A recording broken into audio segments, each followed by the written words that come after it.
Mana-mana orang tina bekas disiung orang jatuh, jamuh dia jatuh, belum ada nikah dengan cerah habis tu. Ular ketik habis di akhirat. Sebab tu kita jadi anak ni jaga molek mak pak, jaga maruah mak pak, jaga tubuh kita, jaga maruah kita. Nak nikah jangan zina. Orang zina dia pergi ke akhirat. Nabi SAW royak pada kita dalam hadis. Saya nak betul ikat ni sebab apa? Muda-mudi di hari ni teruk. Bunyi mudah-mudah jual api, tak jual api. Sebab dia tak ada Tuhan Allah Ta'ala. Nabi kata, siapa-siapa berzina, mana-mana orang tina bekas disiung orang jatuh, jamuh dia jatuh, belum ada nikah dengan cerah habis tu. Ular ketik habis di akhirat. Lai dunia boleh tusuk. Orang zina bila bakit dikubur, kalau dia mati tak ada taubat.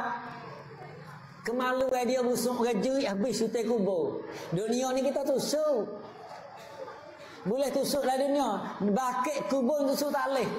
Kalau hak jatuh pun jadi besar. Nah hirat jalan payah hak zina. Hak tina, hak mokpik dia tu, hak itu baik adana.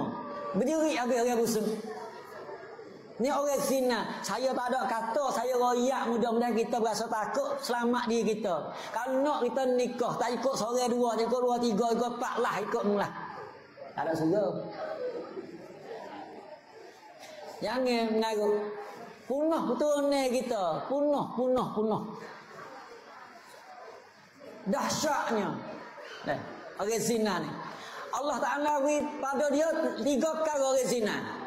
Bala Allah Ta'ala beri pada orang zina. Satu, dia ni payah rezeki. Yang keduanya banyak tua orang zina. Lah dia tu. Sebab waktu hari lagu tu, kerana dia duk zina tu orang kena dia jangok. Atau tu hari tua banyak dia. Yang ketiga anak umur. Orang zina ni mati muda. 40, 50 mati. Umur pandai.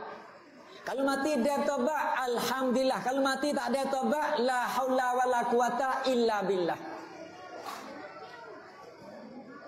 Wahai pemuda, wahai pemudi, wahai cikgu, wahai kak, jagalah anak-anak buah kita. Wahai ibu, wahai bapa, jagalah keluarga kita dengan amalan agama. Wahai adik, ngajilah kita sungguh-sungguh. Kita nak jadi cikgu, nak jadi ustaz. Penentuan kita masa depan di atas kesungguhan kita dalam ngaji.